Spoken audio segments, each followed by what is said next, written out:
Are you like That so ready was for this? that was your ready for what? For America, for what we're doing this Yes. happy 4th of July. Yes, it's his America's 250. Period. Okay. America's 250. Anyways, that was a joke. It was supposed to be funny. LOL. I thought it was funny cuz like I can't drink. So Here you go. You what old a lady. what a way to tease me. Welcome back to Tiny Table Talk. We have our cafecito in hand. Hope you guys do too. Good morning, everybody. Grab your cafecito, get comfortable because today's conversation is going to take us into some places we cannot always explain, right? So today we're talking about paranormal experiences, haunted houses, and later in the show we're going to explore one of the most fascinating dreams actually I've heard in a while. In a while. And you know, I always love that they come from you. You know, I guess I just have like a wild imagination or whatever. Yeah, we're going to dive into it later, but I'm excited. So, whether you're a skeptic, a believer, or somewhere in between, I invite you to approach today's conversation with some curiosity. Our goal isn't to convince anybody of one particular viewpoint, right? It's to share experiences, explore symbolism, and have an open, respectful conversation. So, I would love to introduce today. We have Heather Jolene Alcantar of Alcantar Music with us. I'm going to bring her on the screen now. She has experienced something that many people are fascinated by, but hope they never encounter themselves, right? So, living in a house that she says was haunted. So, without further ado, hi, Hello. Heather. Good morning. Hi. I have to apologize to everyone for being Can so you hear us? small today, but I'm still trying to get familiar with all of the streaming platforms. So sometimes all you have to do is turn the phone and it does it. And, you know, it's all right though. Hello. How's everybody doing? Happy 4th of July. Yeah. Happy 4th of July, everybody. It's the 250 And birthday. the home. Oh, the Hey, I'll Happy finish the 4th of joke. July. Thank you so much for joining us today. I'm so excited for us to be doing something different. Yes, me too. This is so odd being able to talk about this experience. I'm listening. Normally it's I'm like going a to let you music. take the lead because mine is very delayed. Oh, Oh, okay. can she hear me? Yes, she can hear you, but it's like Okay, delayed okay, on okay. her end. Sorry. It's delayed. Okay. Yeah, it's so interesting to be able to talk about something like this when normally I'm here talking about music or anywhere talking about Yeah. music. Yeah, yeah. I think it's really interesting. I I know I can't really actually hear her though. I will say, like with her, her, I have a hard time. The me, sister. Crystal? What? I'm so confused. I don't know if it's This me one. or Sorry. Let Over me here. see. Crystal. I got Yeah, you. Crystal, I'm having trouble hearing Can your you hear me sister. now? Yeah, I can hear you. I just can't hear her. Oh, she's saying it's me that she can't hear.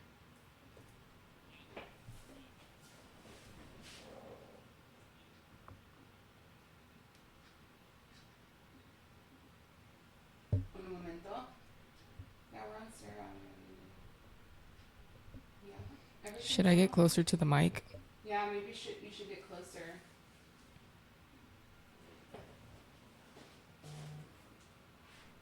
Does this sound a little bit better? Now I can hear a little bit better. Yeah. Okay. Yeah, I just need to get closer to the mic. All right, so we're gonna let Heather take it off. Tell us what are we gonna hear about today? What is this haunted house story? You grew up or you lived in a haunted house? Paris, right? Yeah. We sure did. This is something that we experienced as a family, like my whole family experience. So there's no doubt in my mind that it was, something paranormal. If it was just me that would have experienced it, I would have been like, maybe I was just with it, or whatever, going crazy. But that wasn't the case. We were all feeling it. So that was super weird, right? And it started really even before we moved into the house Oh wow. because my mom, she's like, well, we're moving and we're just gonna, this is like a temporary thing, and we're gonna go. I'm gonna take you to look at the house. So when I was younger, I was very in tune, like with my spiritual gifts. Mm-hmm.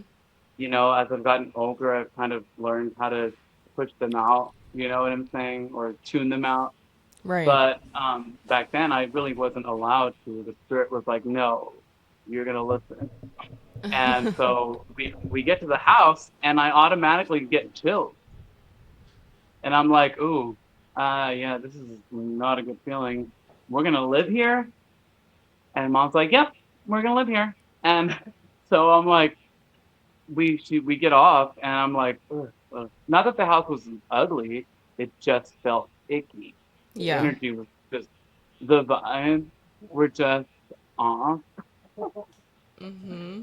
And so I was like, something's not right here. Well, we get off and we're looking at the house, and something just startled me, and I couldn't really even explain what it was. But I'm like, let's just go, let's go. And so we left. But of course, about a week later, we were living there, and that's when all the weird stuff really started happening. So like what was like the first like besides like the feelings of feeling off when you first got there, what was like one of Well, the first things where it was like right off the back, okay, yeah, one this of the is first not. things that we all noticed immediately was that my dog would, which one of it was one of the like this dog was super calm, never caused any issues. He wasn't the type to just bark at nothing. You know what I mean? Mm-hmm. And one night, I mean, as soon as we moved in, the last part was to bring the dogs, and it was two. We had two dogs, and one of them was an inside dog, and they both acted super weird. Like looking, they would look at the same direction, Mm-hmm. but one of them was inside and the other one was outside, and they'd both be barking and howling. Like it was freaking weird. That is And super weird. and it was always at night, like when this stuff would happen, like the howling and the barking. And it was like, what are you barking at? Damn it. Like, I'm trying to sleep. I have school tomorrow, blah, blah, blah. And it was always like a eerie feeling in this part of the yard. It even looked darker than the rest of the yard. And so that was one of the first things we noticed. It was definitely the fact that the dogs were going crazy. And That's we were so like, that's just creepy. weird. It's not normal. Our dogs don't normally behave this way. Yeah. So it just added to the vibe, the creepiness that I was already feeling. And everybody else was in denial. That almost reminds me of like the what is it? The first Conjuring with like the dog and how he died like a few days after they moved in and stuff.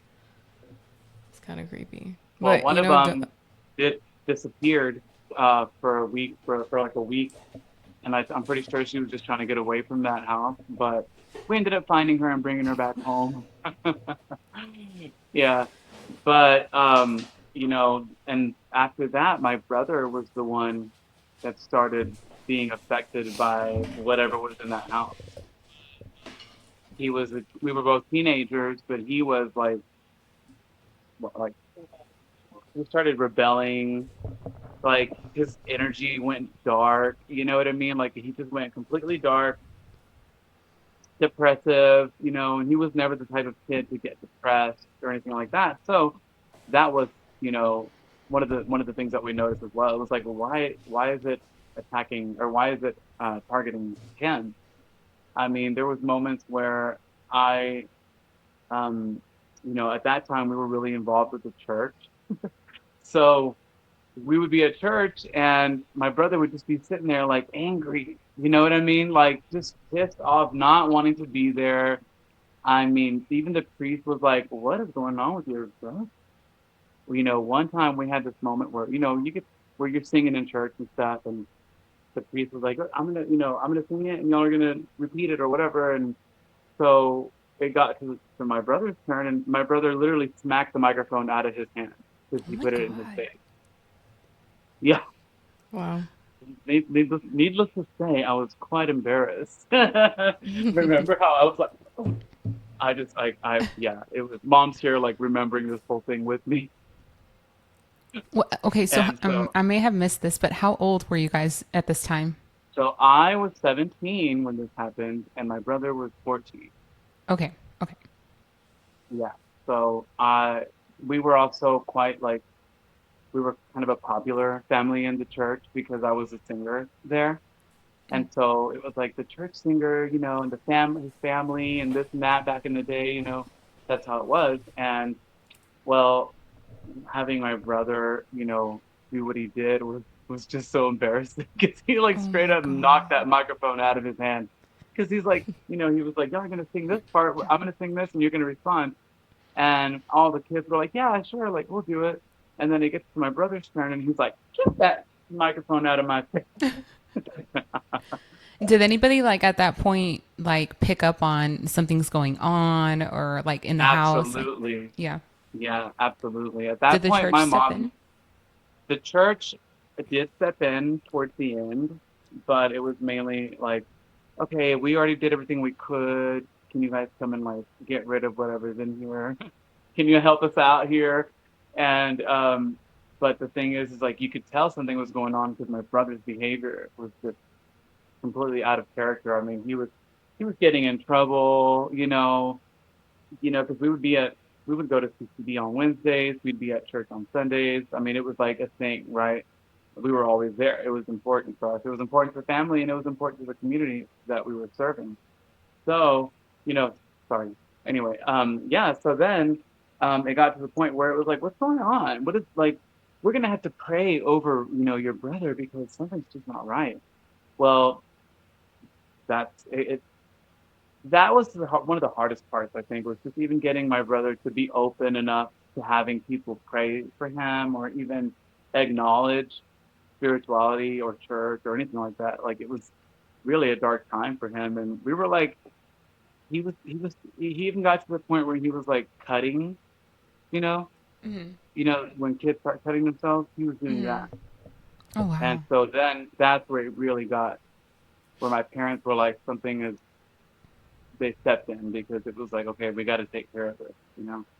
Meanwhile, 17-year-old me, there I am going, hello, I've been telling y'all this place is haunted.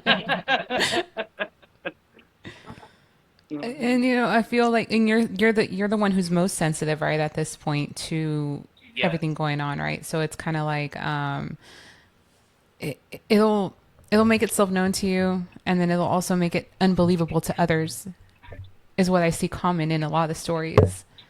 So, and then Yeah, before you I've know it, noticed it's that too. yeah. I've noticed that in a lot of stories as well, that it's like messing with one person and like when it's like, look what's happening. And then it's like, I'm not going to do anything. They're Psych. like, I'm not going to, yeah, it's like, yeah, I'm just messing with you. Yeah. So then, oh, well, then I was on the phone. I had the habit of staying on the phone with we all did back in the day, stay on the phone with our friends until we Mhm. fell asleep. Well, I was on the phone with one of my good friends, Audrey, which is one of my Christian singers, by the way. So she's even, it goes that far back, like our friendship and our music journey. Um, but just the fact that she's even in this story is kind of crazy too.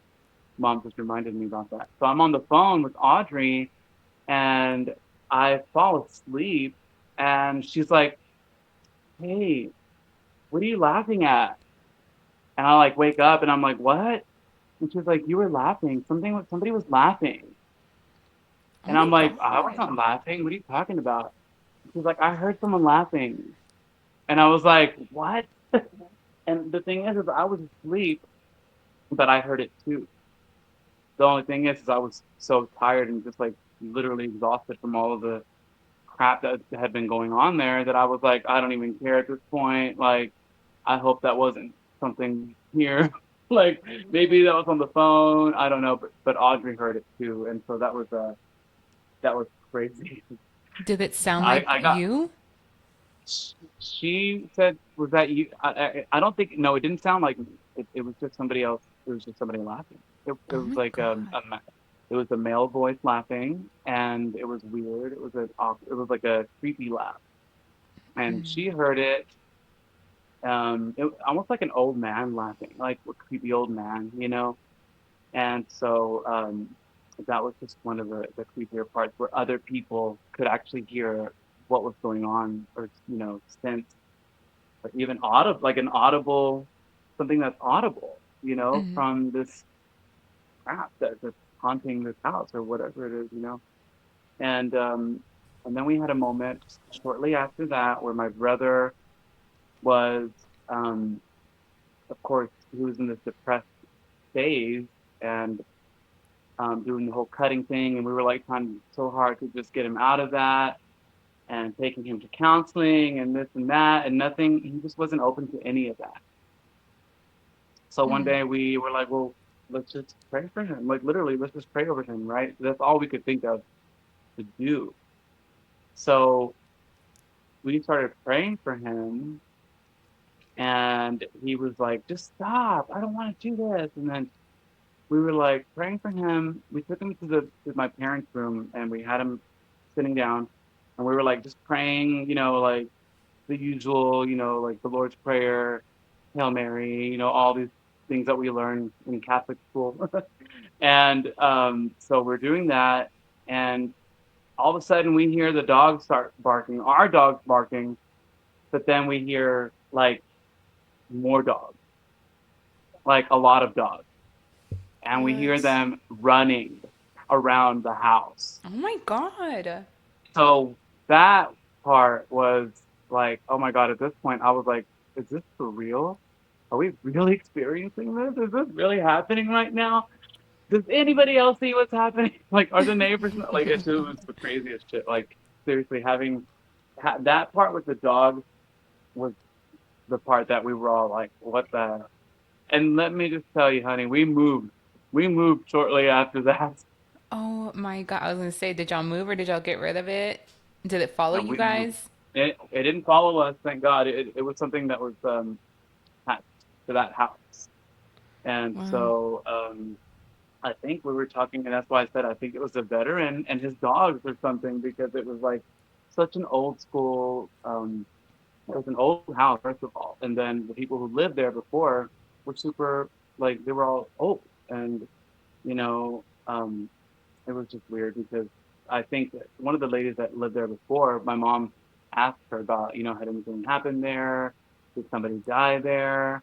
And then the only thing is that there was an old man that lived there by himself, and he was a veteran. That's really all the only thing that we know.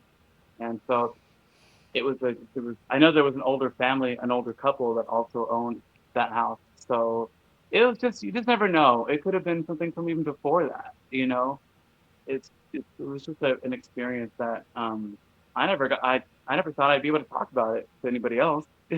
Oh my I God. never, And here you are. and here I am, not promoting a single. I'm not promoting what's a girl to do. No. We love that song. Oh, thank you. It's my favorite one right now too. Oh my God. I'm mind blown right now. So there were there actual dogs, Oh, or it just sounded like there were actual no, more no dogs? dogs. Dad None. went and looked, and he was like, "What's you know?"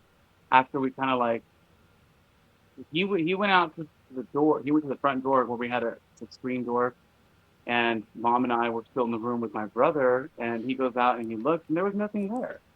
But Oh of my course, God. my dog was in the backyard going crazy, and the Chihuahua was going crazy inside. Where she always, she was like they were barking at the same direction, but she was inside the house. Yeah, which was Ricky, which was actually my brother's room. That's where they were barking. They were looking at my brother's room. Oh my God. That's so So, creepy. and then there was one night where it woke me up out of my sleep. I was sleeping and I heard the door slam, like, and my brother's room was across the hall. So I opened the door, and his door was literally like somebody had slammed it open. It was against the wall, and he was there asleep.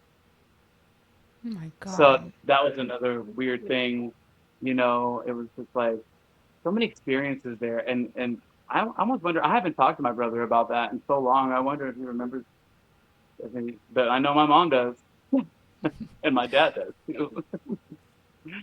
Those Okay. those dogs. Oh my God, creepy. Yeah, that's just again mind blowing.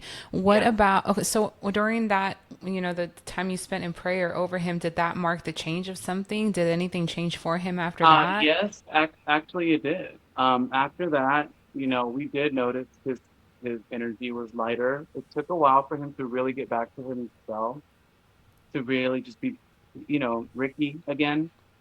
And but even after that, he wasn't really ever quite, the same after that.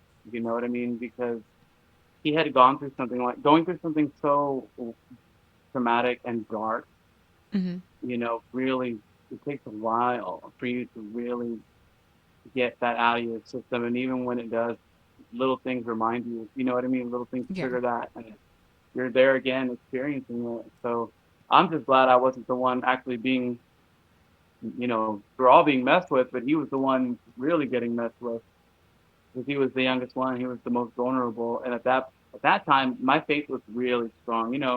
I mean, I was like, just really, there were so many things that I was doing, and I just felt really protected at the time. Well, see, that's good because I feel like in Yeah. situations like that, usually the dark energy or dark demon or whatever it is in that Right. moment usually goes for like the weakest link or like the person who has like the weakest faith.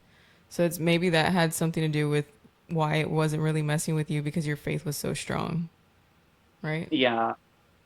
I was what they call a fanatic at that time. I was like, I'm gonna do everything I gotta do to just be perfect in the eyes of God, and like it was like this thing. I was going through a really like I was just on fire. You know what I mean? And but it was a moment.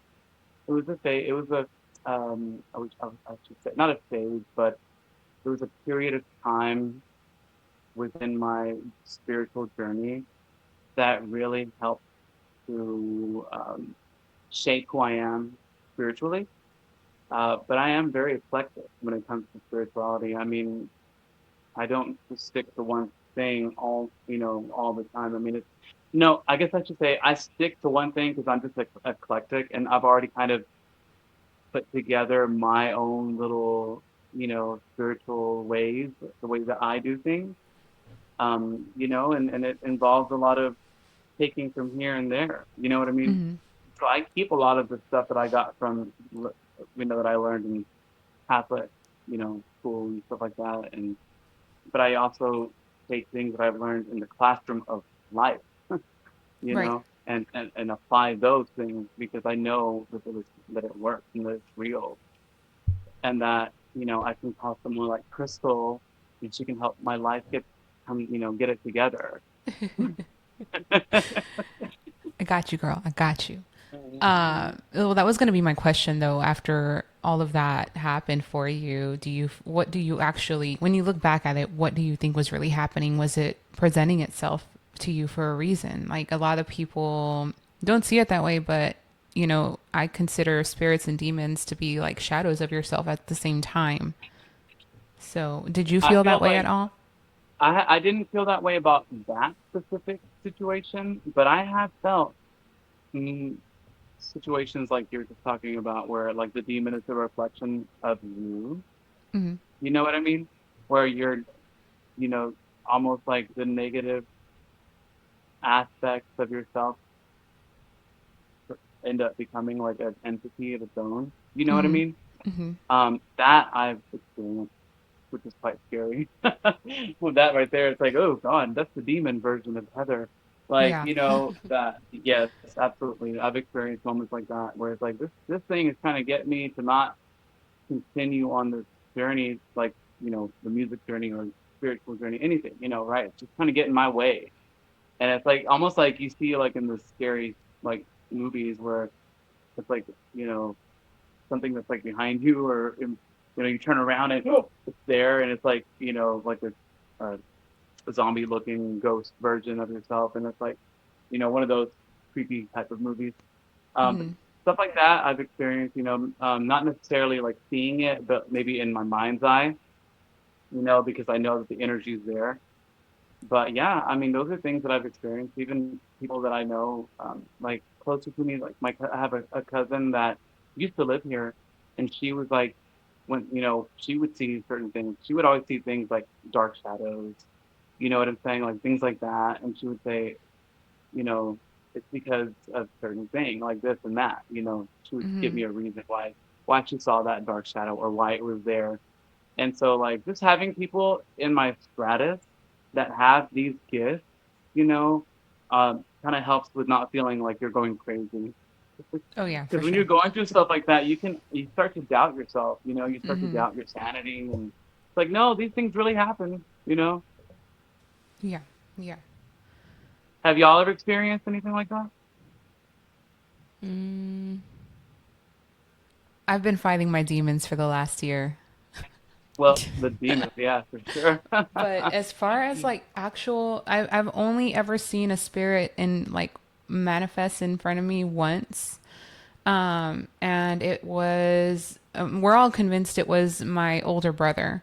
So my older brother Oh, passed 2 years before I was born. oh And wow. our rooms were set up where it was like my door, the little hallway, and then the restroom, and then the across from me was my brother's door, my little brother's Hmm. door. So, and me and my sister shared my room, and my brother had his room over there, and we had our beds placed to where we would sleep, and we could just look over and see each other, basically, right? Right. So, and then at his door is also the closet door. So my experience was I woke up for some reason in the middle of the night and I just happened to look over at my brother's room and there's a little boy peeking out of the closet smiling at me. And I'm Mm. just like, I'm going back to sleep. I'm going Hey, back I to would have sleep. been like out of there. I was just like, I remember I felt like like not chills like in a bad way, but I was like, oh my God. And then I made myself go back to sleep. And then I told my mom about it and I explained what I saw and she was like, I think that was your big brother. And I was like, Oh oh my wow. God. But when we still talk about it, that has been my only experience, I think, though. You? My mom had an experience recently too Uh with huh. what she got. Um, she had my sister-in-law brought a wedding dress from her grandmother's house, and they just kept it. I don't know why. It was like the grandmother passed away, and they just kept some of her stuff, and then they brought this wedding dress home, and just happened to be during a time where my mom was visiting. Mom and my dad were visiting, and that night they experienced something weird, right, with the wedding dress, and that saw a woman standing by his bed, Oh. and she was just watching them. Oh. And so something came with that wedding dress and probably the other items that they brought. So that's another thing, people don't think about that, you know, objects Mm hmm. can be, things that a spirit can get attached to or an energy, gets attached to. And so when people go to Goodwill, or they're doing thrift shopping or garage sales, like you have to cleanse your stuff. You know what I Yes. mean? Like you gotta cleanse it before you bring it in and put it into your home. Mm hmm. I You love know, to thrift. So, yes, I know what you're talking me about. too. Dog. Oh, I love thrift shopping. So yes, And so guys, we if you have to don't have know this. what cleansing is, it can be anything. It can be sound, smoke, water, like Florida water, spray it, like prayer. Yes, Was someone knocking? sound, I will incense. be right back. Keep talking. okay. Somebody was knocking at the door. We thought it was a ghost. Okay, so now and then, yeah, yeah. So do you also do like the tarot readings and stuff like that, like your sister does? I don't really do any of the tarot readings. I'm very sensitive and very like I can tell when the energy changes in a room.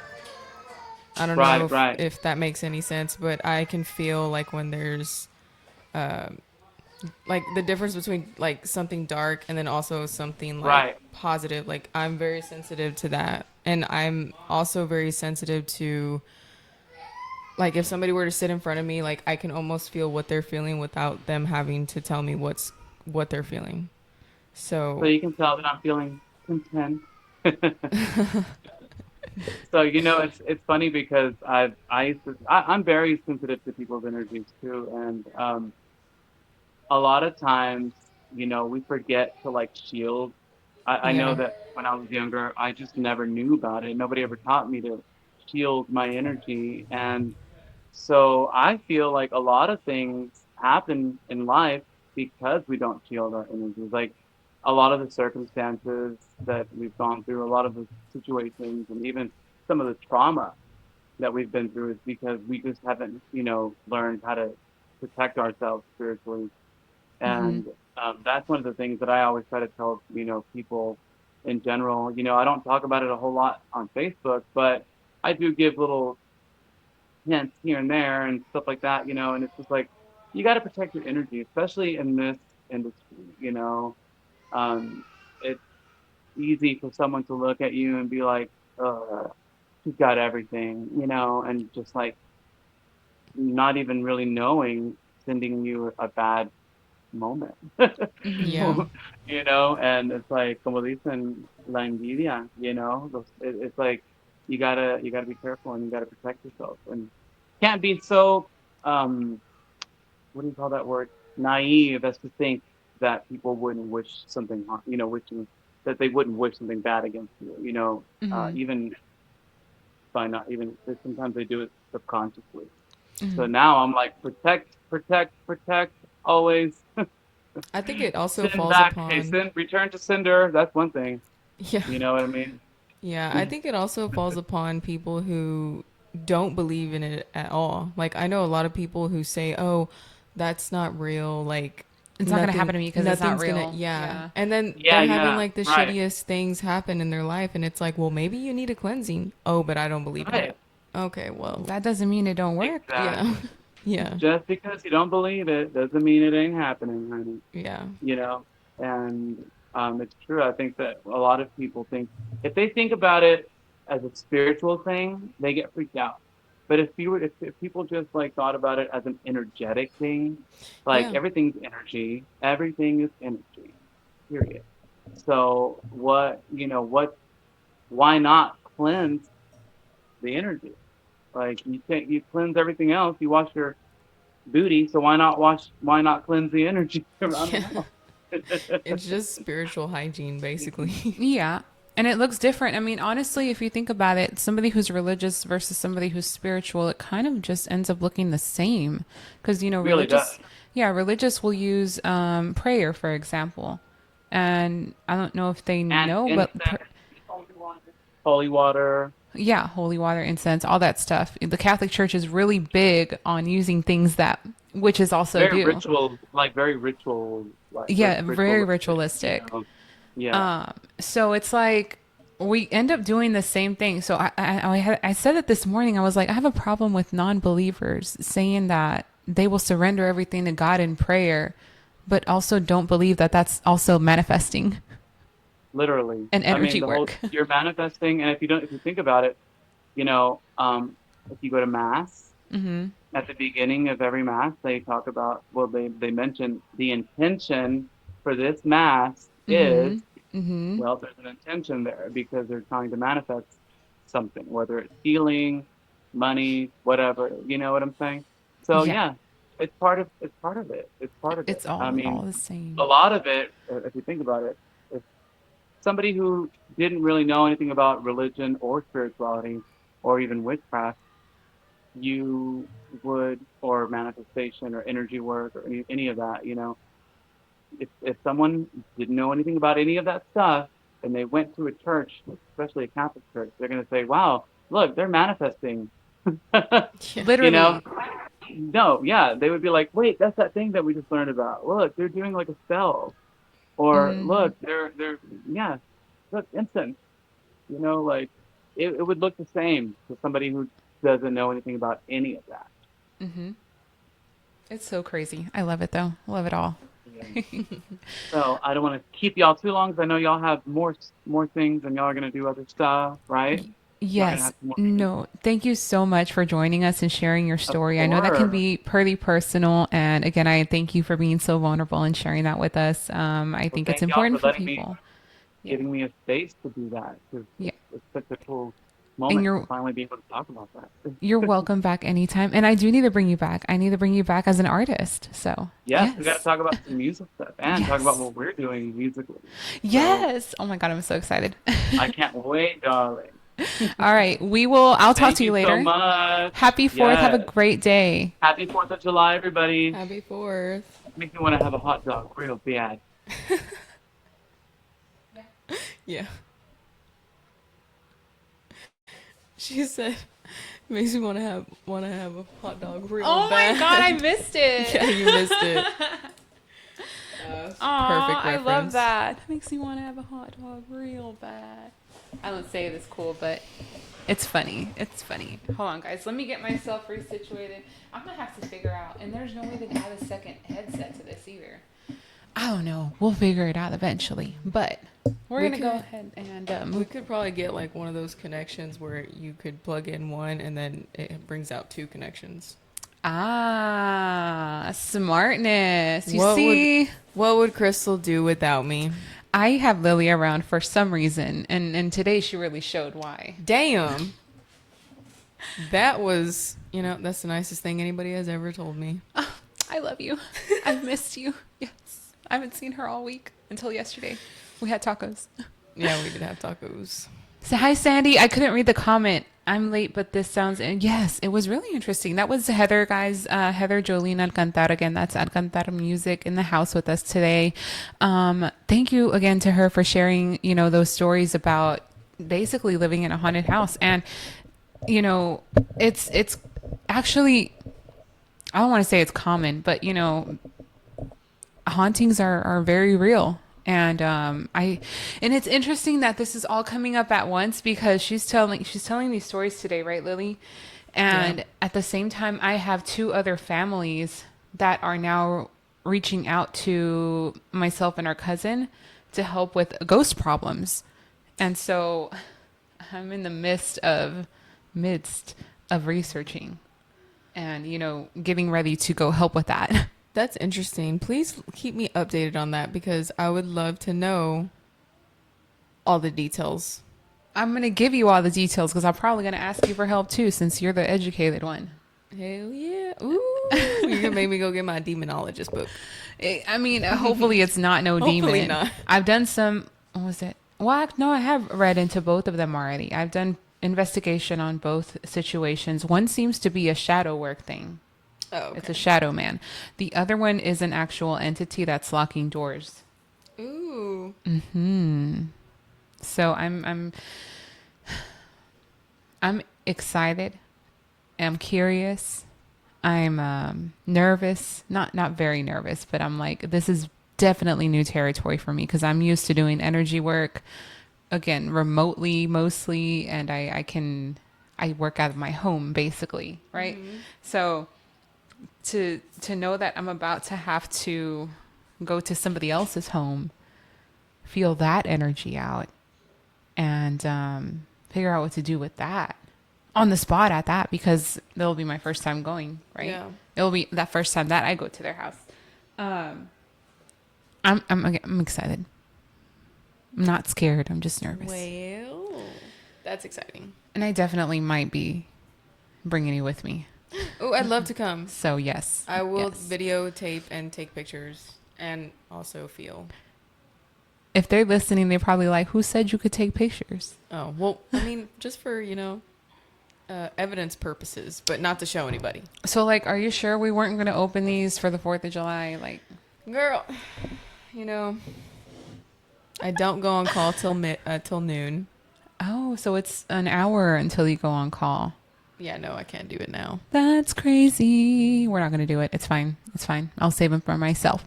Or I'll save them for tonight. We're going to go She's gonna shotgun one later. I'm gonna force her to do that see. I can't physically do that. for America. Cannot physically do that. America's not... If I say that, Gordo's going to call me and yell at me. Hi, Gordo. ¿Cómo estás? And he's watching. I'm done. Okay. So, One thing I've noticed over the years is that not every mysterious experiences happens while you're awake. Not every mysterious experience happens while you're awake. Um, Sometimes our deepest mysteries happen while we're asleep. Yeah. For sure. Do you have the dream ready? Oh, You yes, chilling ma'am. over here. I do. I do. Sometimes, right. Okay, so dreams have fascinated humanity for thousands of years. Some people believe that dreams are simply our brains organizing memories. Others believe that dreams can reveal emotional truths. Others see spiritual symbolism. That's where I like to lean into. But whatever your perspective, today's dream isn't fascinating because it predicts anything. It's fascinating because of the journey it takes us on. Okay, so this dream, our stargazer today is none other than Lily again, who has been just dreaming of identity dreams for months now. But recently, remember, we have overcome an identity crisis, right? So now we're going to dive into how you're holding up that new identity, basically, from what I understood from this dream. You're right. You're right. That would, yeah, I could see that. Yeah. So go on, girl. Go on with your dream. I'm deceased, y'all. Go on, You queen. Can't keep a gangster down. No, I'm playing. All right, sorry. I do a lot of TikTok references. Done. If you catch it, you catch it. If not, sorry.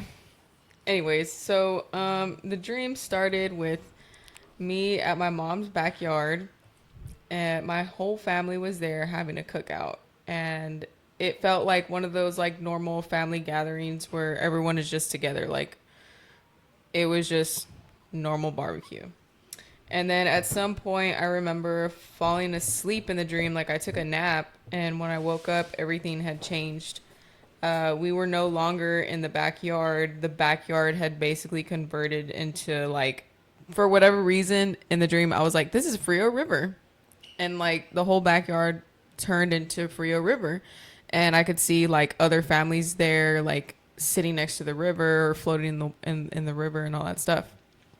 And so I remember asking my mom, where are we? And she told me we were in, I think this is how you say it, Concan, Texas? Concan, Texas, right? I thought you were saying Cancun. No, not Cancun. Okay, go. Anyways, I looked around, and the river was one of the most beautiful things I'd ever seen. The water was crystal clear, almost turquoise blue, and it looked so refreshing. We were all sitting in the water enjoying ourselves. Out of nowhere, people started screaming and running out of the river. I looked up and I saw a school of aggressive sharks swimming through the water. Everyone stood back watching them pass. It was strange because even though they were dangerous, they didn't attack me or my family. They simply passed through. But everyone knew they were capable of causing harm. So it was, yeah, that was definitely weird because I'm deeply scared of sharks. So, but then the dream suddenly shifted again. We were back at my mom's house, getting ready to leave because we were going somewhere else to eat.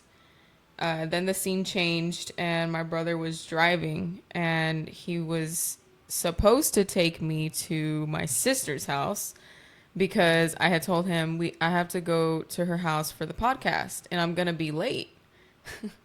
I was late that morning, by the way. But in the dream, I was like telling him, I'm gonna be late, and I need you to take me over there first. And he was like so adamant about how he needed to go to La Fonda, which is right there on Ritchie. For those that know, in Pasadena, he was like, I had to go to La Fonda because I needed to buy sweetbread. And I'm like, for what? And he was talking about how it was like for his coworkers or something for work. So he forcefully made me go to La Fonda first. And then he said he would take me to Crystal's house. So then I remember in the dream, I texted Crystal and I'm like, hey, I'm probably going to be late, but I'm on my way. So then, we arrived at La Fonda, and my brother got in line to order the sweetbread while my mom and I sat down at one of the tables waiting. Mind you, in the dream, my mom looked way older than what she looks like now. Like, she literally had a cane. And she was, like, old walking. Whoa. Yeah. Whoa. I wait. I missed that part. Yeah. Yeah, the summary that I have, that's why I'm adding the extra details, because that's what it didn't catch in the summary. But yeah, she was super super old, and I felt the same age that I am now, but she was just older. And so I remember like helping her to the table, and I sat her down, and then we started drinking coffee. And as we were waiting for my brother, we were sitting there talking, and then literally out of nowhere, I heard one gunshot. And at first, like, I wasn't alarmed because in my head, I basically like self-explained to myself like, oh, that was probably just like some stupid kid outside trying to just like shoot a gun, and it's just like one shot, that's it. And so I was just like, everything's fine. And almost immediately after I said that in my head, multiple gunshots rang out of nowhere. Literally, just think of like hearing a rifle and somebody just like, "Bah, bah, bah," like that's all you heard. And then I realized, like in the moment, I was like, oh, this is an active shooter. Like there is somebody actively trying to kill people here. And so the restaurant instantly went into chaos. People were screaming, running, trying to hide, and not knowing where the shots were coming from. I remember feeling like the responsibility to protect the people around me while also trying to figure out where the threat was, because at the time, again, I only heard the gunshots. I never actually saw the person who was shooting yet. So I remember I grabbed my mom and I told her, I was like, we got to leave now. So there I am trying to get my mom to walk faster, but in the dream she was walking slow. And so She has a cane. yeah, she had a cane. You're so, being impatient. sorry, there's an active shooter. So we exit out the front doors and we start walking into the parking lot. And in the back of my head, I'm like, my gun is in the car, so I need to grab it. I'll get my mom to the car, keep her in there, grab the gun, run back inside, and figure out where this person is. Because obviously, like, police mode instantly kicked in. So we get to the car, and there's no more shots or anything. And then I sit my mom in there, and I'm looking for the gun. And I'm like, where is my gun? Like, it's not in here. So I start having, like, a whole, like, freak out moment. Because I'm like, my gun's not in here, and I remember it being in here. And so after that, my brother walks out and he's like walking like normal. And he's like, what are y'all doing? And I'm like, did you just not hear these damn shots that were fired? And then he was like, everything's fine. Like the person who was shooting the gun is gone already. Like everything's fine. Come back inside. And I'm like, I don't think going back inside is the best idea. They just shot the place up and you want us to walk back inside to the place? And he's like, I still need to get the sweetbread. And I'm like, what is it with you and this damn sweetbread? So for whatever reason, he convinced my mom to go back inside. So there goes my poor mom. With the cane With again. the cane, walking back inside. And well, there we go, back inside. So we're standing in there. And my brother had said it was over. But I clearly remember seeing people that were dressed like in collared shirts and like obviously a little bit more on the professional side. And I saw them like walking in with rifles and walking in with snipers. And I'm like, this is not over. Like, this is feeling like something else is going to happen.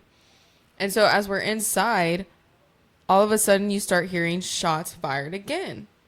And everyone starts looking at me and I'm like, Now y'all want to look at me? now y'all want to look at me. I know. So then I was like, okay, we all have to get out of here because this is not a safe place. So we, again, exit out the front doors. And as I'm walking out the front doors, there is a police officer on his knees and he's pointing his gun up to the top of the building. And he looks at me and he's like, stay close, like motioning, stay close to the wall of the building. But my mom went too far out. And so I went after her. And as soon as we were out, like out enough, far enough out, the person that was on top of the building that was shooting started shooting at us. But here's the crazy part. When I saw the person, because it was a female, they were shooting at us, and I looked up and I was like, oh, like we're going to die right now. But as I'm looking at this female that's shooting at us, out of nowhere, like this white barrier, almost like a wall, like appears in front of me, and it's like clear, but it's also like white, and it's glowing, and it's pulsing. And as she's shooting at us, the bullets are like bouncing off that wall.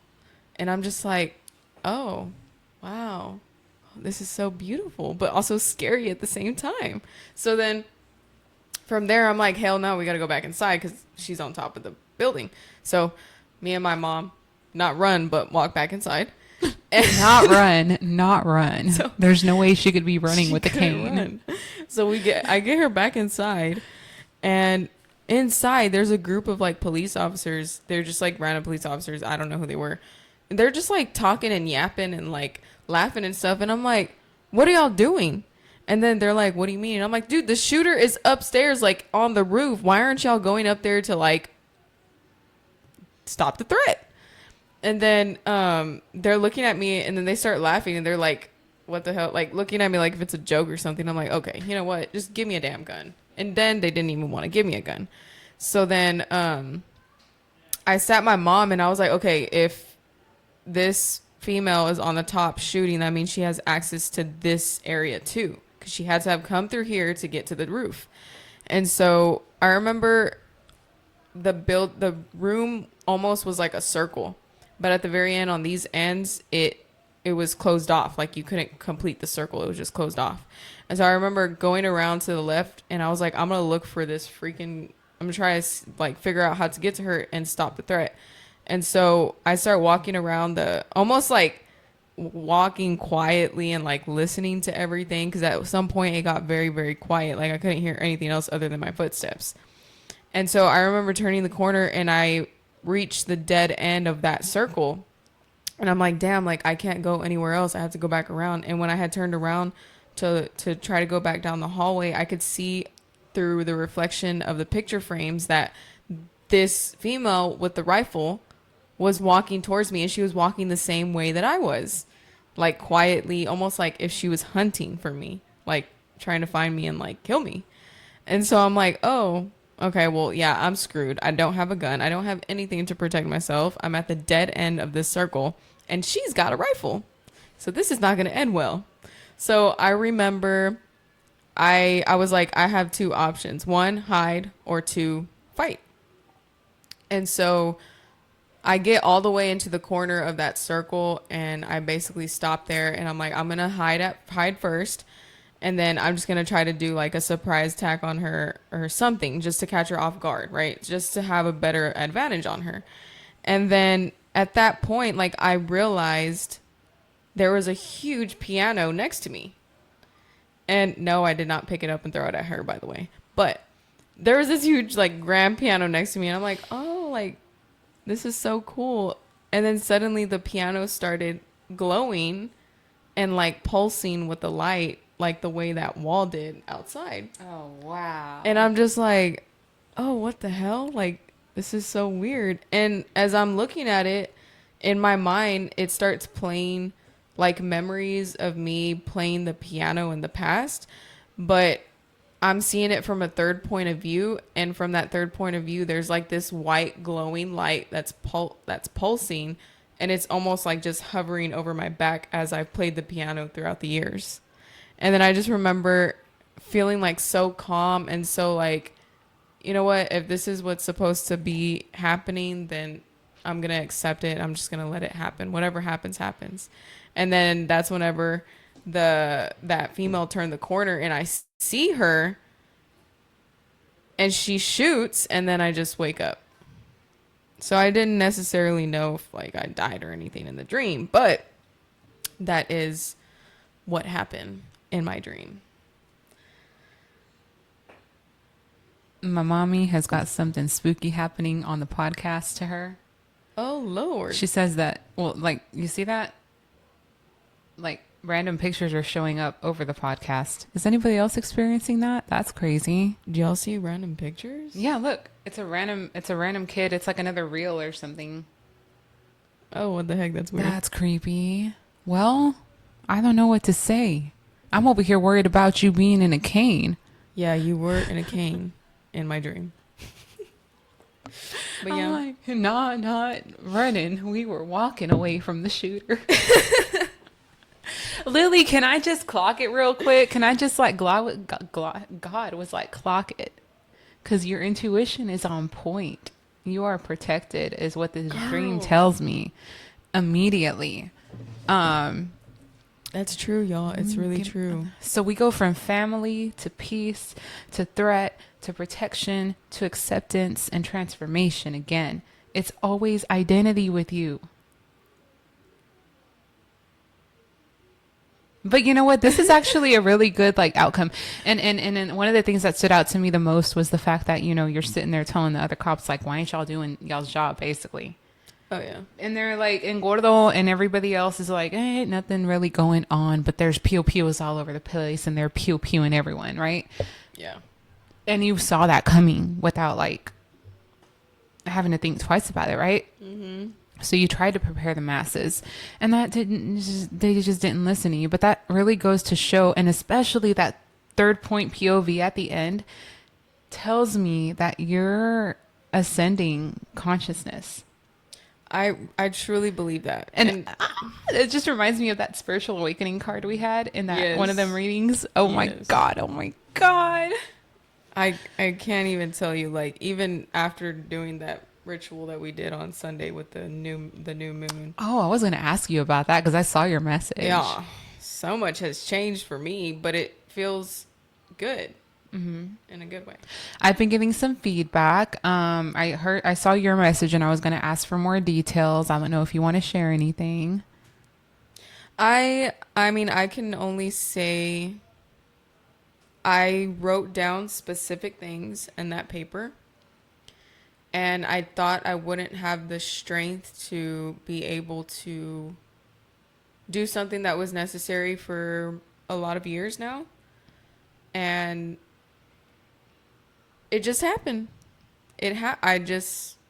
Something in me just told me in the most calming and peaceful way that this is the way things need to be, and you need to not think with your emotions and think with your mind and your intuition and just go. Good for you, dude. It was so weird. I remember getting the chills after like doing what I needed to do. I literally got the chills and I was like, the strawberry moon. It was the strawberry moon. I've heard like good, you know, outcomes like that. I've also heard outcomes where one of the participants has been, again, this is crazy to me because this is exactly how it happened to me when I first started doing this work, right? Over a year ago now. Wait, yeah, I started this work over a year ago now, but whenever I did do like the true release work, I was renting over there at the Winona house, right? Mm-hmm. We've been there for 8 years already, and we were served with a 30-day vacate notice.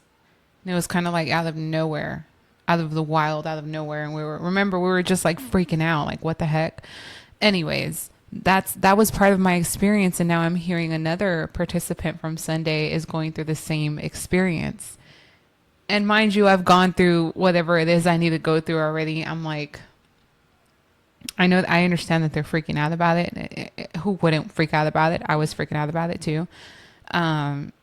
It's very necessary sometimes to get yourself out of the environments that you have made yourself used to in order to experience true change and necessary change. And again, this is what I talk about with limpias all the time. They don't always look pretty. Sometimes they will tear you all the way down before letting you build back up in the way that you're supposed to. That's, yeah. I mean, and it depends on how far off from your path you were as well. So, and the participant, I've been doing work for them for a while now, so I'm not surprised at all. But yeah, I've been getting good feedback from last Sunday, and yeah, no. I've been experiencing my own personal good feedback from last Sunday. So yeah, no, for sure. I mean, it's funny because every night, because I'm obviously working right now evening shifts, so I get to see the moon than more than I used to see it. And so ever since Sunday, I've been watching it, and it just like every time I see it, I'm like, me and you are connected, man. We're connected. I mean, you should talk to the moon. You should let the moon hear everything that bothers you, everything that you love, everything. Like talk to it like a friend. A lot of the times the moon will take care of things for you. She's my bestie. Luna Jenna. Special friend. We just both went two different directions there. I'm done. Bye. Anyways, okay, so the dream begins exactly where many meaningful dreams begin, right? So we're talking about being with the family, right? We're cooking out. And that represents obviously nourishment, connection, safety. It's the emotional foundation by which we have lived in since we were born. Whenever the dreams begin in childhood homes, they invite us to revisit our roots. Right. Not to go backwards, but to begin to understand ourselves more deeply. So my question for the viewers is, have you ever dreamed about your childhood home? How did that make you feel? I always feel differently. Every dream is different for me when I dream of the childhood home. But like, it's always to dissect something new. Mm-hmm. So I get it. I get it. Then you fall asleep, right? Yeah, I like took a nap. Right. So, and this is actually very unusual for a dream. Not many people dream of themselves going to sleep. Yeah, I figured because that was like, I think that's been one of the few times. It's very rare. But I like to think of it as symbolism of you're entering something deeper here, right? Because then the dream takes a huge turn. That's true. But before it takes that chaotic turn, it takes you to the water. And I love the water symbolism. Y'all know I love the water symbolism because the water is emotion. And how, look at how peaceful it was, considering that the thing you fear the most was there. Crystal, you just made me realize something. What? Are you going to tell me later? Yeah. I'm dead. Okay. Realization has kicked in, y'all. The water is crystal clear, beautiful, turquoise. The clear water has often been understood as a symbol of emotional clarity, right? Literally, what I know for a fact you have been working through. It's healing, it's renewal, it's spiritual cleansing. And then not only you are there, but the entire family is there. Yeah. Mm-hmm. So I like water dreams when they're like this. Because, and again, water dreams tell a lot about your emotional state. So that just tells me that you're in a good place emotionally right now. Yeah? I really am. Yay! I really am. We love that. The question to the viewers here is, have you ever dreamed about beautiful water? And what emotions did that leave you with, right? So drop it in the comments if you want. And then the sharks come, right? So everything changes here. Everybody's panicking. Everybody's running. But you and your family are still together. There's no sharks attacking them. They're just passing on through and y'all are chill AF, right? Yeah, everything was very chill. So this could represent fears, uncertainty, stress, challenges that feel close enough to unsettle us without ultimately consuming us, which is a beautiful thing because before I feel like you would have let it consume you. Yes. I can confirm. So the dream acknowledges that danger exists while also showing that it doesn't have the final word. So how often do we spend our lives preparing for fears that never actually come true? That's a question for the anxious individuals in the house today. That's so real, though. That is Yeah. so real. And then let's talk about the sweetbread too, right? So The sweetbread. Gordo is insistent on getting this damn sweetbread. And at first this is random, but the dreams often use familiar traditions such as symbols of comfort before entering the darkest chapter, right? So the dreams reminds you where you come from. So the sweetbread was really just to take you back into your comfort the whole time. Another sign of my emotional eating. Emotional eating? Not the dream said she likes to eat. No, I'm playing. Oh my gosh. Let's see. So then we're talking about the chaos here, the gunfire, the confusion, the panic, the active shooter. It's not to predict that anything's going to happen, right? But it's to use those powerful images to represent moments when life suddenly feels uncertain or out of control. So it's just testing you again. Mm-hmm. like all of your dreams have been doing. And they're putting you in situations where, again, you would jump into action because, hey, you're a law enforcement officer. You're always on alert. One of the biggest threats is active shooting, right? And again, everything changes here in an instant, but the dream, again, is not about the shooter. It's about what happened next, which is the white light. Mm-hmm. Yes, the white light. I loved it. Everything becomes quiet, right? And then the piano is the white. There's the wall, right? First, it's the wall of the white light. Then it's the piano. And it's not that you created it or you didn't even call upon it. You didn't ask for it. It just arrived. Mm-hmm. That tells me, my God, you are protected. You are divinely protected. Like, you don't even need to try. Which is, I mean, I can confirm that because the other lady that read my cards, she said, like, me and my energy is very, very strong. Mm-hmm. Very strong. So, I believe it. Period. That's good. That's good. So again, this is divine protection. Some people can see it as a symbol of faith, resilience, inner peace, or hope emerging during crisis, right? Again, whatever the perspective is here, the emotional experience is the same. Protection arrives and peace replaces the panic. Mm-hmm. And I really like, it's so crazy to me because I really like that it showed itself to you as a pulsing white light. Yeah. Because when I create protections, it's always been exactly that. A pulsing white light, like a heartbeat. What the hell? Mm-hmm. What the hell? Mm-hmm. Mm-hmm. I didn't know that. Like if I take, for example, I made the satchels. You know the satchels I make? Yeah. When I'm enchanting them, I visualize them pulsing with white light. Like giving them life, a heartbeat. That's how I activate. You've given me one before. Yeah. So you carrying... Oh, you're literally carrying a heartbeat. Yeah. And now you're dreaming of it too without even knowing. Oh my gosh. Period. Spooky. Sorry, go ahead. That should have been you earlier. Oh my God. So yeah, then the piano, right? I like the piano because it is another emotion, expression, creativity. It's what hits your heart the most, right? The music. Mm-hmm. You use a musical individual, whether you like it or not. I love it. What do you mean? Period. Oh, it's not you. That's somebody else. But basically, it presents itself at the end of the dream to remind you again of who you are. And I actually find that very, very, and it's funny because recently I've been really thinking about music, like a lot. I have too. Like it's and been so on my has mind. Gordon. It has been on my mind. Like I literally wrote that song the other day. Like, Mm-hmm. That was a good song. yeah.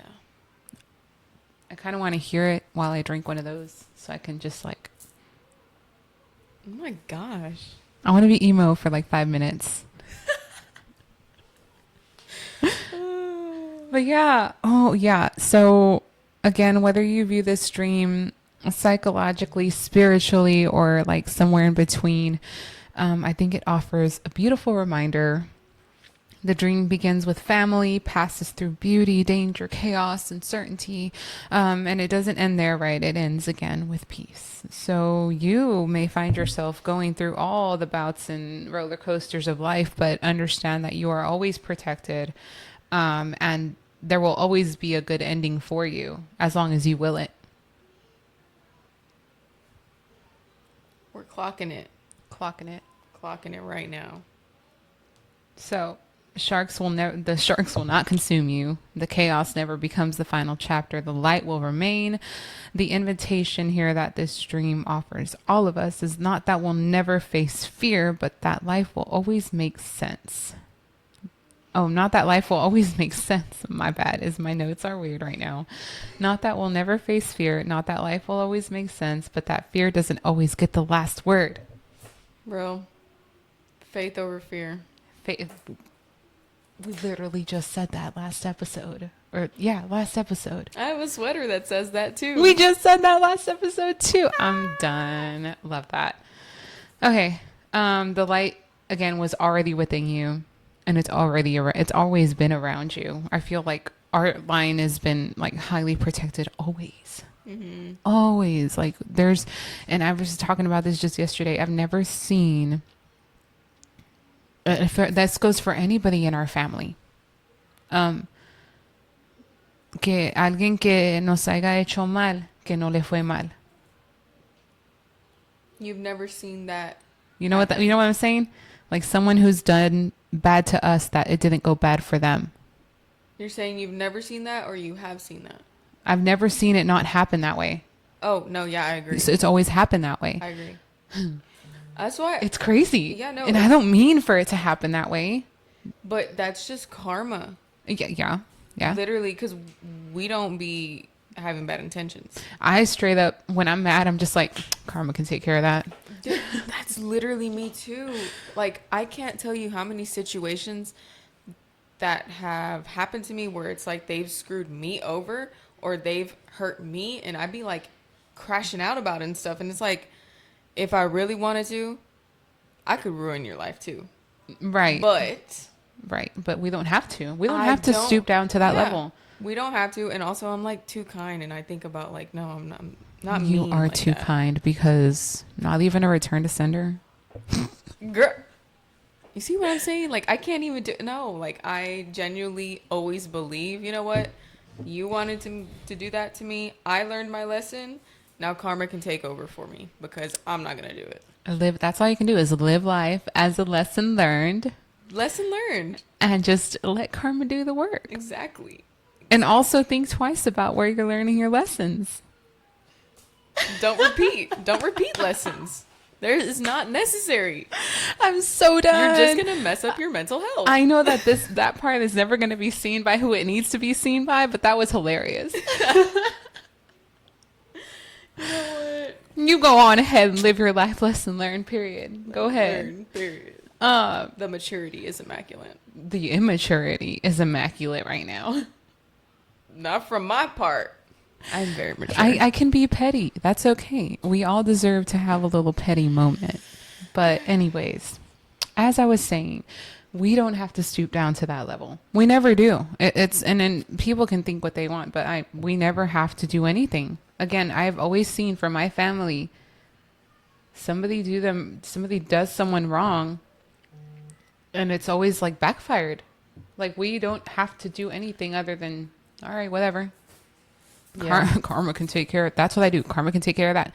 I'm in a group with other witches and warlocks, and they'll be like, I need a spell for karma, and I'm like, just say karma will take care of it, and just know karma's going to take care of it. Period. Seriously. That's literally all you need to say. Yep. That's it.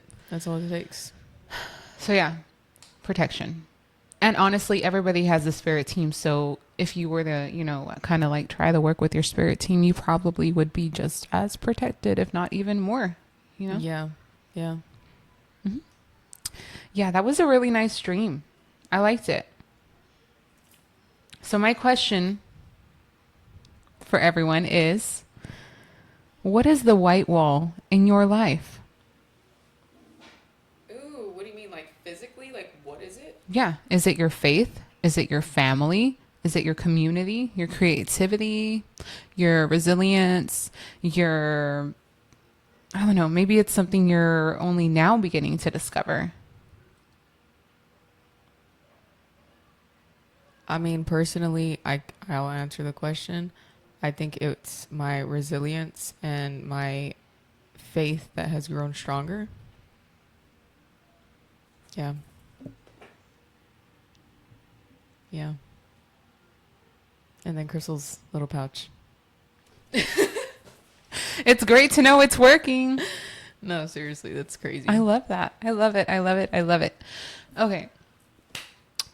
Anything else you want to add to today's episode? That was really good.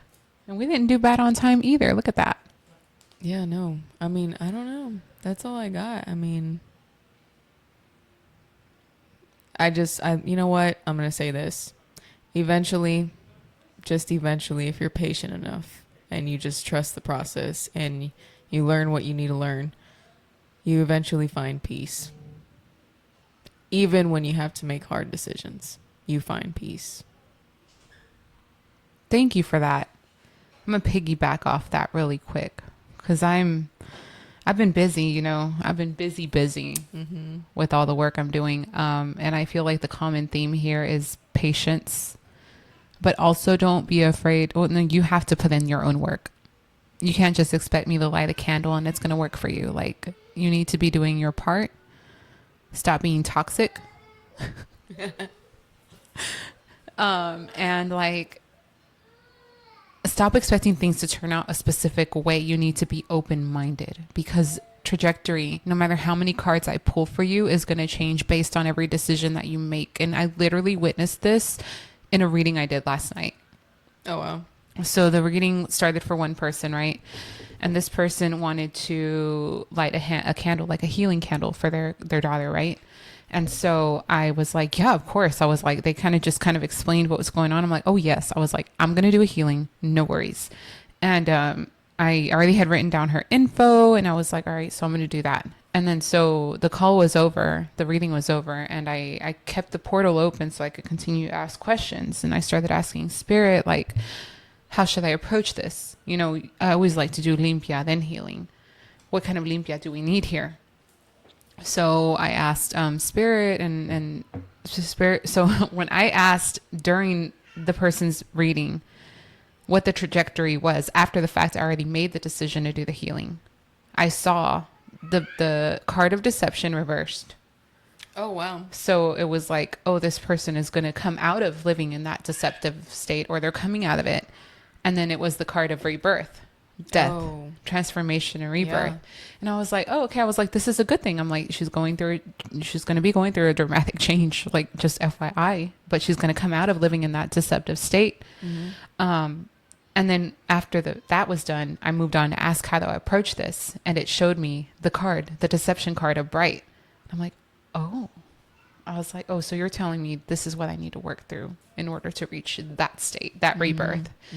I was like, ooh. So it was very, it showed me like the trajectory after the fact. I made the decision that I'm doing that because I'm going to do it.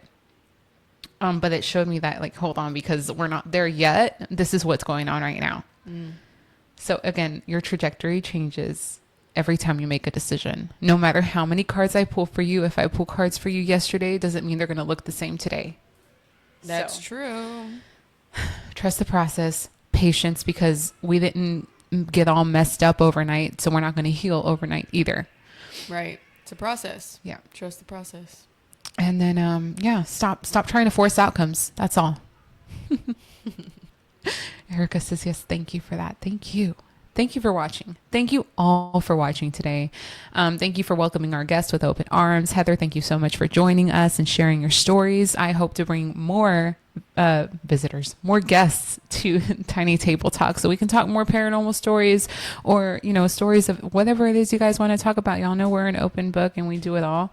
Again, thank you for joining us at the Tiny Table this morning. If today's conversation resonated with you, we'd love to hear your thoughts in the comments. Until next time, stay curious, stay grounded, and take care of each other.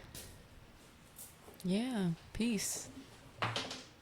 Happy 250. Oh my God.